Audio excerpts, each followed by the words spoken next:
لو القرار بيدك كم المهر اللي حتدفعه لشريكة حياتك؟ اكتبوا لي في التعليقات.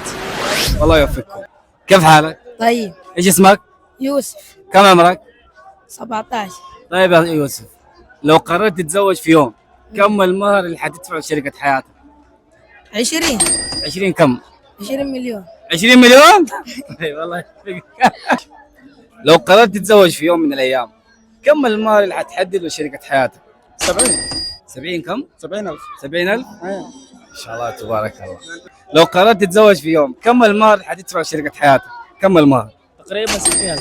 60,000؟ لا أكثر. هذا مع العفش ولا غير العفش؟ لا غير العفش أكيد طبعا، غير الذهب، غير البيت، غير ما شاء الله تمام. والله على حسب 15 20 المبلغ اللي طلبوه قلت احدد لهم اوفر لهم اوفر لهم. طيب 15 20 هذا مع العفش ولا بدون العفش؟ لا بدون العفش، في ناس مع العفش في ناس بدون العفش. انت مع العفش ولا بدون؟ انا مع العفش انا الصراحه. ما شاء الله الله يبارك. 20,000. 20,000 مع العفش ولا بدون العفش؟ لا اكيد ان شاء الله بالعفش لانها تستاهل اكثر من كذا. الله يبارك لك ويعطيك على قد نيتك. شكرا. اولا انا ما اقيس شريكه حياتي باي مهر باي مبلغ مادي، واللي يحددوه اهلها انا سداده. زهلها بس ابى رقم. رقم؟ ايوه والله ما اقدر احدد رقم معين، لانه هذه تعتبر شريكه حياه وام لاولادي واطفالي باذن الله.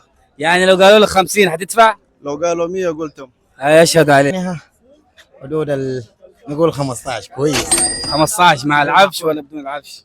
والله لا بدون العفش كده كتير، مع العفش يعني فيها طيب شكرا.